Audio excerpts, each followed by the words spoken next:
Inside Hilltopper Athletics is brought to you by Panhandle Cleaning and Restoration. Here's your host, Lynn.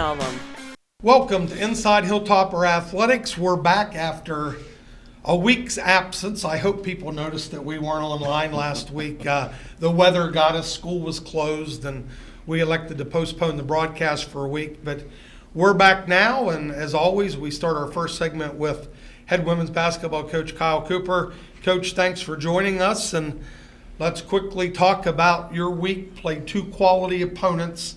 Let's start with the trip to Athens to play Concord. Tell us a little bit about that game.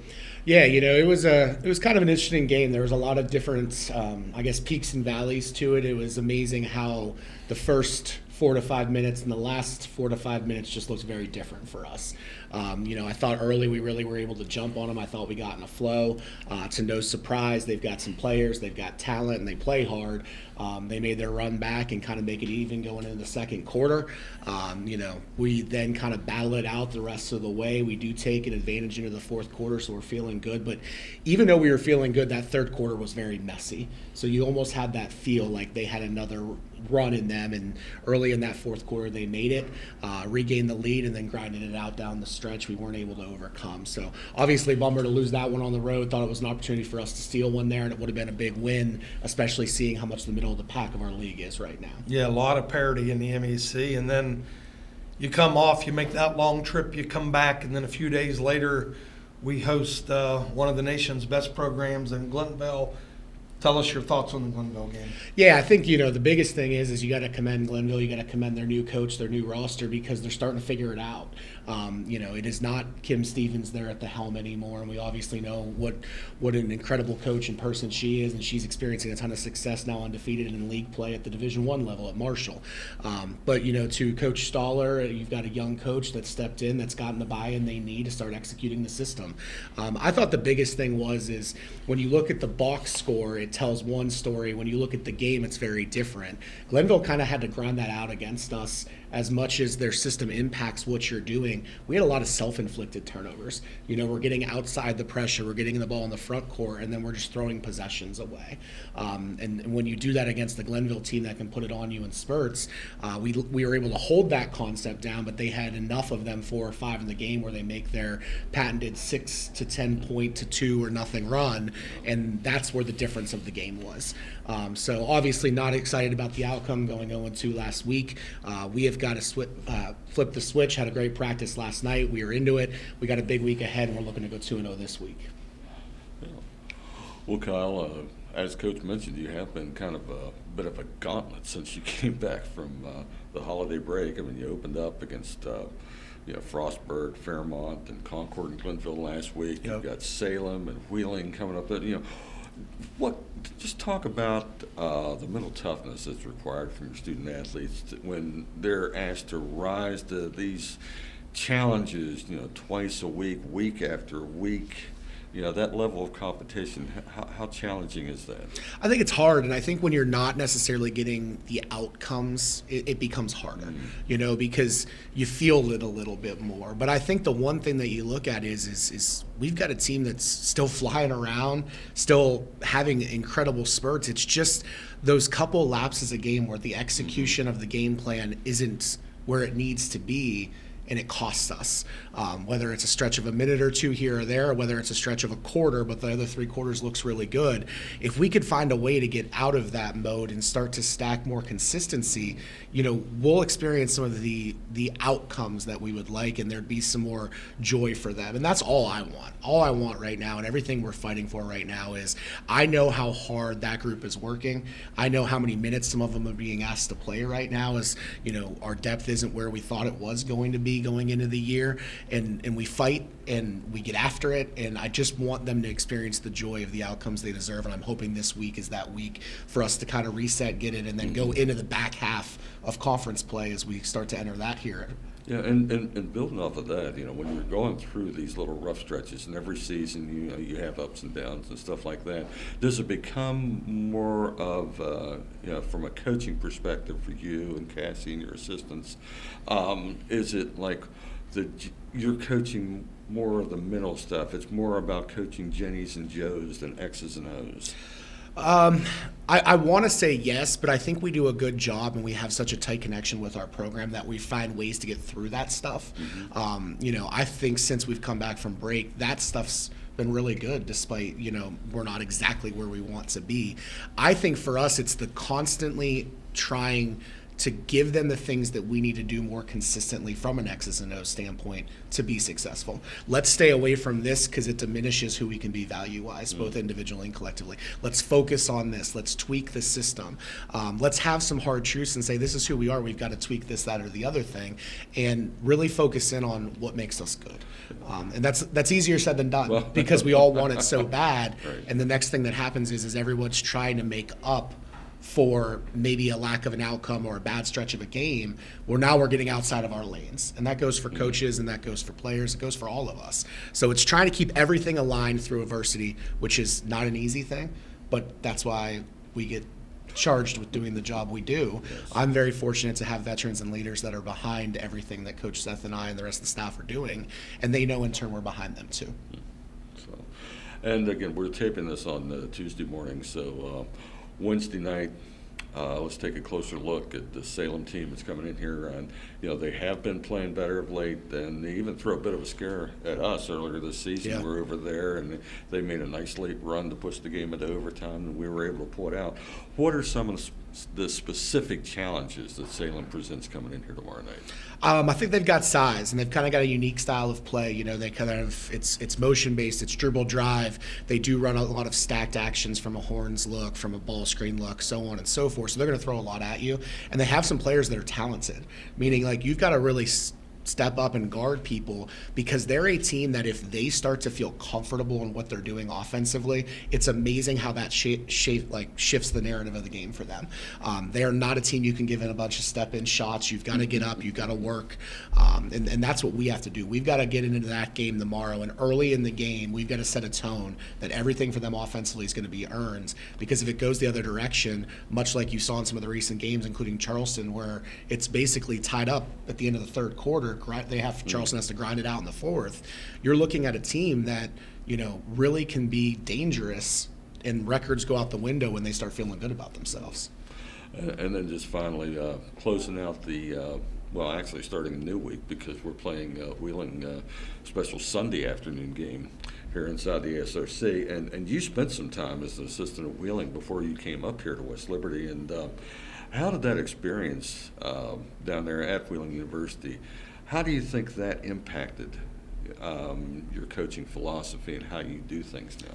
Yeah, I think that you can take good and bad from every opportunity that you're in. This was such a better fit for me coming here, because very, very fortunate to obviously work for Coach Ullum, who empowered me to grow as a coach, taught me how to take ownership of things as an assistant, and just gave me a lot of say in what we do while staying in the structure of everything that made him so successful. So I think that you can take a lot of good and bad from different things, but just different places too. Our institution and their institution are very different. The approach to life is very different. I can tell you that, everybody has, their own cup of tea. My cup of tea is on the Hilltop, and I'm very proud to be able to coach this team going into that Sunday. Coach? After Sunday, we will be exactly at the halfway point in the conference. So any surprises in your mind, the way that it's kind of the standings at the halfway point?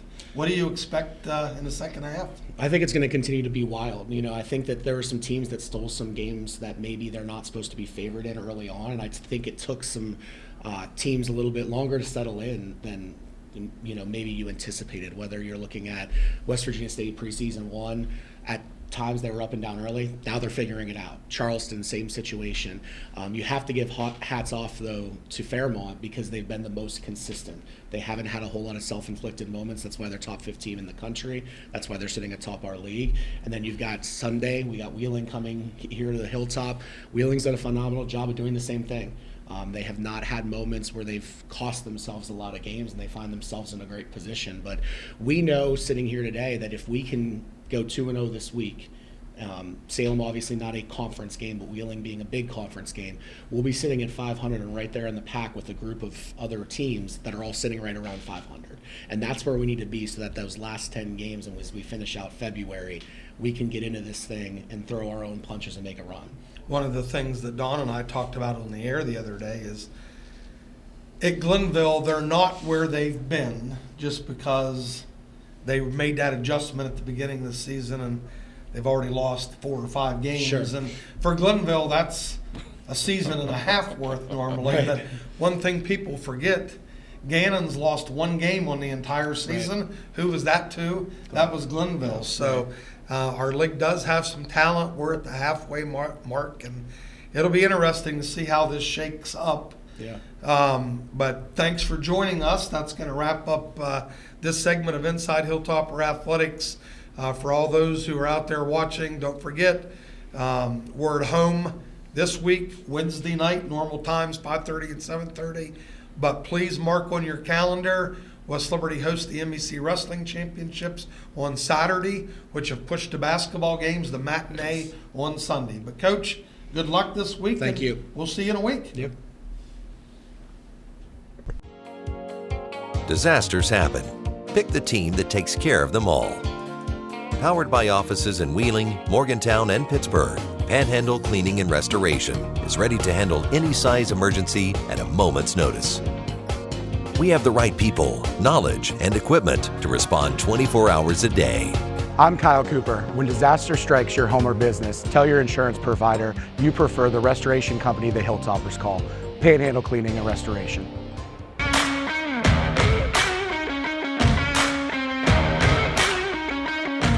Inside Hilltopper Athletics is brought to you by Panhandle Cleaning and Restoration. Here's your host, Lynn. Welcome to the men's basketball episode or segment of Inside Hilltopper Athletics. We're joined by head coach Ben Hallett. Coach, we haven't had you on for a couple of weeks. We got postponed last week due to weather, but as always, it's nice to have you on. Yeah, good to be here. And we've won some basketball games since we talked last, so we're not going to get into the games from 2 weeks ago, but let's start with this week. Made the long trek down to Athens, West Virginia to face a red-hot Concord team. It had come in with only 2 losses, so give me your thoughts on Concord.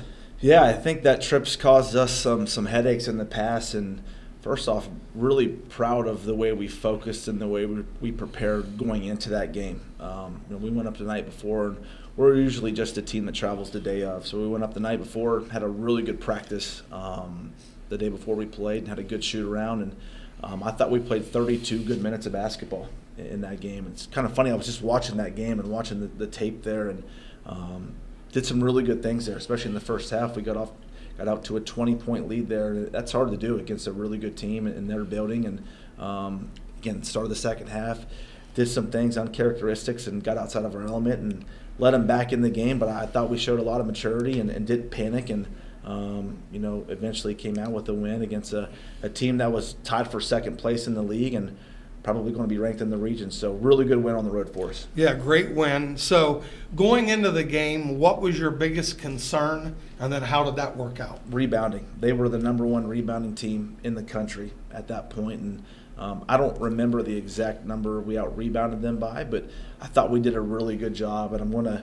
I thought our quote-unquote big guys did a really good job of finding a body and boxing them out and getting the basketball. And I thought our guards were really scrappy in there. Our guards came out with some tough rebounds, and I thought that was a mission accomplished. That was something we stressed in the pregame was let's not let them flex their muscles and out-rebound us, but let's outright rebound these guys, and we were able to do that. One of the things that, and I'll go into coach speak here, I made the trip and I actually stood courtside, which I don't get a chance to do that often. And I think one of the keys is Concord always has athletes. They got guys flying above the rim. And I thought our defensive fundamentals were so good that we kept them pushed out of the paint, so we didn't have guys flying over top of the rim. Would you agree with that? Yeah, I would. And something that we talked about was our pressure against them. We've had a hard time pressuring them in the past, and They've got big athletic guards, as you just talked about, and they're able to just throw the ball up and out jump us. But I thought we did a good job of kind of limiting their amount of times that they did that. And then on the backside of that, I thought we ran hard. Something that we talk about is let's outrun them out of traps. And I thought we outran them out of traps, and then we sat down and I think guarded pretty well in the half court. We come home, we play a Glenville team that was having a good season as well and was kind of on a roll. So talk a little bit about the Glenville game. Well, talked about before the game, we can't feel good about the 2 road wins at Fairmont, at Concord. We had to come home and put those games to rest and get ready for a scrappy Concord team. And my biggest concern going into the Glenville game was their 2 guards, and Turbo Smith and Dom Penn. Both those guys have had success. Dom Penn had success at the Division I level, and obviously Turbo had success last year at Glenville, and really challenged our guards. And all the guards that played, I challenged them before the game and said, we need to shut these 2 guys down. And if you remember, Turbo got off to a really hot start, hit 2 tough threes there at the beginning of the game. And, but after that, we made things a little bit tough for him and thought we did a really good job on Dom Penn. And, I know we don't talk about individuals, so I'll say your line, but I thought Christian, obviously he shot the ball really well, but I thought Christian Montague, from a defensive standpoint, was really solid that game. And was kind of the leader in our defensive effort, and he has the ability to do that. He always asks to guard the other team's best player, and when Turbo got off to a hot start, we switched him on Turbo, and I thought he did a really good job. Before we let Dawn monopolize the conversation, I do want to backtrack. You mentioned the Fairmont game, which every year, if you want to circle games on the calendar, West Liberty men's basketball, that's one of the ones you're going to circle. And we went down there, a very, very impressive win. But here's a question I have for you. I know it's a rivalry. You know it's a rivalry. Dawn knows it's a rivalry. Everybody that's affiliated with West Liberty knows what that game means. But in the current state of college basketball, where you're turning over rosters way more than in the past, and literally half of your team is new, do they know it's a rivalry? Yeah, I think, and I'm going to not toot my own horn, but I talk about that game a lot to our guys, leading up to it. And I think our players that have been here multiple years kind of talk to our guys about it as well. So we kind of lean on our returners to emphasize on how big of a game that is. And we know those players because we recruited a lot of those guys on that team. And Coach Keding knows the guys on our team because he recruited some of them. So I think they know. And obviously it's a really good rivalry. It's a healthy rivalry. And we were lucky enough to get them on that night. But I'm sure they've got the game circled here in our facility here coming up in a couple weeks. So I think it'll be a really good game. Well, Coach, congratulations on the 5-game win streak. And we're sitting here today heading into a week. We've got Salem and Wheeling coming in, and it's kind of hard to believe. But once we get through this week, we're only 10 games away from going to West Banco for the MEC tournament. Yeah, it's flown by. It has, doesn't it? And, and right now, how do you feel about where your team's positioned, both conference-wise and regional-wise, as we pretty much hit the midway point of the conference schedule? Yeah, and I talk about this every day with her. I obsess over this stuff, and I think we're sitting fine in both the conference. Obviously, we're tied for first, and region-wise, I think we're sitting really well right now. I think right now for this team, I feel better than I did a couple weeks ago because I think we are getting better. And I know I mentioned it in the post game after Glenville. I think this team is getting better. And I think you're starting to see some of the new guys kind of understand what we're doing. It takes time. As people, they just think you're at West Liberty, you automatically win games, and it just doesn't work like that. Like, it takes time to mold these new guys, and I think some of these guys are getting comfortable, with our style of play, and I think some of our older guys are starting to play a little bit better than they were a couple weeks ago. So I like where we're at. I like the way we're practicing. I like that we got 2 home games this week, and so hopefully we can continue the winning streak here, as you said, and finish strong. Yeah, and just looking at the month of January, 4 straight double-digit wins. Coach alluded to the 2 really impressive road wins against Fairmont and Concord. And, you do have things rolling right now. And what are some of the specific things you think that have really contributed to that? I think we're number one. We're shooting a little bit better now from the outside. We're starting to make a couple more threes. I think we're passing it. I think we're passing, not only passing it better, but passing it sooner. I think a lot of our new guys were dribbling too much, and they were trying to make a play every time they had the basketball. And we don't need that. We need to let the ball do the work. And you know, when we get spaced and we set good screens and cut hard, I think we can be a really good offense. So I think we're starting to get better at that. But I think guys are just having more fun now. I think maybe they were a little bit too tight, and they were trying to, you know, they were still thinking about the national title game last year and how do we get back there. And I think now they're just starting to have some more fun. And you know, this is a system where you're able to have fun, right? Mm-hmm. So we're not going to script, you know, set plays, and we're not going to pigeonhole guys in the specific positions. We're just going to go out there and play really hard and put 5 good players out there and kind of let them do what they do. Okay. And finally, as Coach mentioned, that this is the first chance we've had to get back with you for a couple of weeks because of the weather last week, and we kind of missed a little bit of a coaching milestone for you. And I don't even know if you pay attention to these things, but that game at Fairmont State, that was the 200th game of your coaching career. Nice, getting old. And well, that's what I was going to ask you. I mean, it's been 7 years now, which just comes as a shock to me. I still remember you back in your shorts and shooting all those layups that everybody loves so much. Yeah. But yeah. But is this what you envisioned 7 years ago when they handed you the keys to the Cadillac?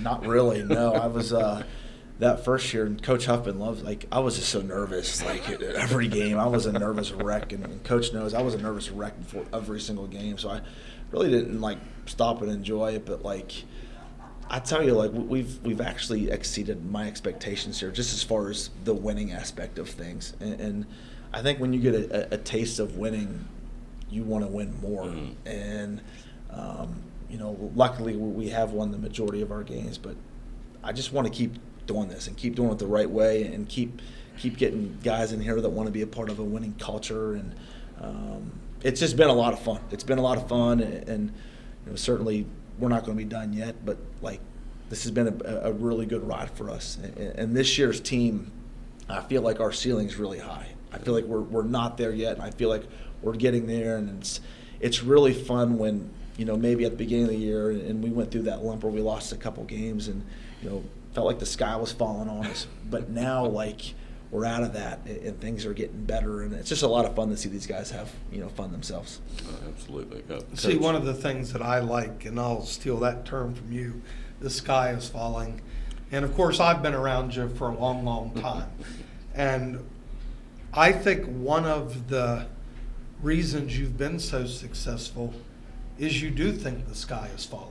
So talk about that a little bit. I'm just not a good loser. I can't stand it, and I feel like when we lose games, you know, I should be doing everything humanly possible to make sure it doesn't happen again. And if I'm not doing that, then I'm not doing my job. And I just, again, I lock myself in my office. I don't show my face. I try to figure it out, and I want to get back on the practice floor, and I want to play another game. That's the only way for me to get over a loss, is to play another game. And our guys are like that too. They know if the expectations here, you need to win, and if we don't win, it's an issue, and we need to figure it out. We need to figure it out fast. And I'm no fun to be around, as you know, when I lose. I'm a sore loser. I can't stand it, and my wife can't stand me when we lose because I'm not very fun to be around at home. But again, we've only had that feeling here a few times a year, and hopefully that continues. Do you feel this bad when I destroy you in all of our debates? You don't because you destroy lose me in at our that debates. too. No, you don't do that. Well, all right, Coach, that's going to wrap up this week's edition of Inside Hilltopper Athletics. Just a quick reminder again, home Wednesday night, 5:30 and 7:30. And remember, the big rivalry versus Wheeling has been moved to Sunday. West Liberty hosts the MEC Wrestling Championships in this building on Saturday. So come out Sunday afternoon, watch Wheeling West Liberty. It's always a fun ride. Disasters happen. Pick the team that takes care of them all. Powered by offices in Wheeling, Morgantown, and Pittsburgh, Panhandle Cleaning and Restoration is ready to handle any size emergency at a moment's notice. We have the right people, knowledge, and equipment to respond 24 hours a day. I'm Ben Hallett. When disaster strikes your home or business, tell your insurance provider you prefer the restoration company the Hilltoppers call, Panhandle Cleaning and Restoration.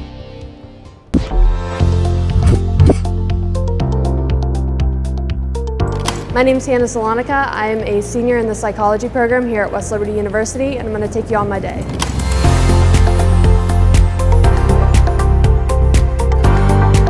So first today we're going to go into biological psych with Dr. Fletcher. We are going to be doing our Play-Doh activity with the eye. So we're going to create an eye out of Play-Doh, and assignment part 1 will be due the end of the day today. The psychology program here at West Liberty University is really amazing. The courses are set up really in a way that you build a strong foundation before you move on to some upper level classes. Some of those can be like biological psych and clinical psychology. So we really do work on getting those transferable skills before we move on to the more like harder classes. So psychology is really a flexible and applicable major that we can use to do so many different things. You don't even have to stay in the field of psychology. I know a lot of people can use these skills to transfer over into different social work careers, even things like criminal justice. And going to grad school really just opens up those opportunities. For me, I really want to go into school psych, but a lot of people in my cohort like the clinical psychology route, where you really focus on assessments and the therapy setting.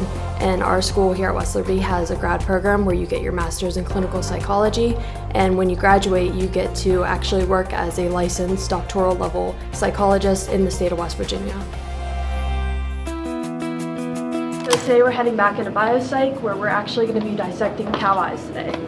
Part 2, we're going to walk through most of the questions in class, but then you will still turn in the document online. The nice thing about the cow eye is it's really big, so it's a lot easier to see these different structures. Biopsychology is a very fun and challenging class. It's super interesting, and we're learning a lot about different anatomy, not only with the cow eye but also with the brain.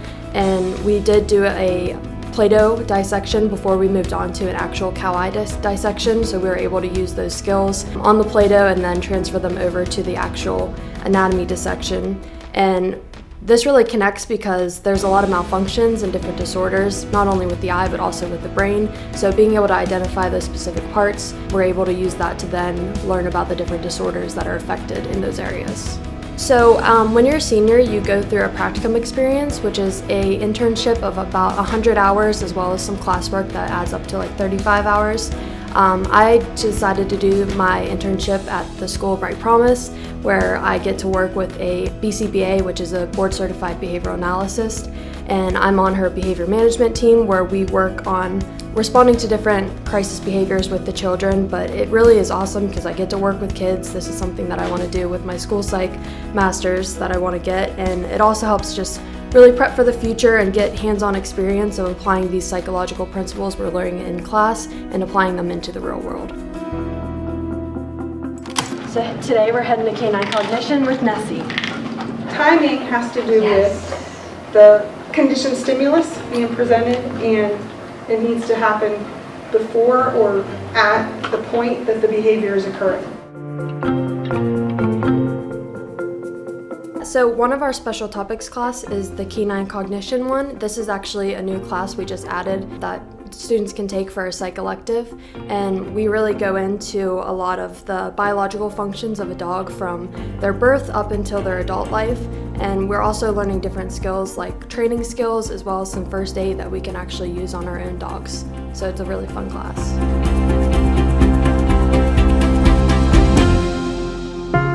So we're heading into the psychology lounge to do a quick meeting. So the psychology club here is really a place that you and your cohort and other cohorts can kind of come together, and we do different things like study groups. We do some fundraisers like our chocolate rats in the fall, and we also have different trips that we take, like going to the trans lunatic asylum. We did that this year. That was really awesome. And then also we were planning on going to the psychology museum in Akron. Thanks for checking out the program with me. For more information, visit our website.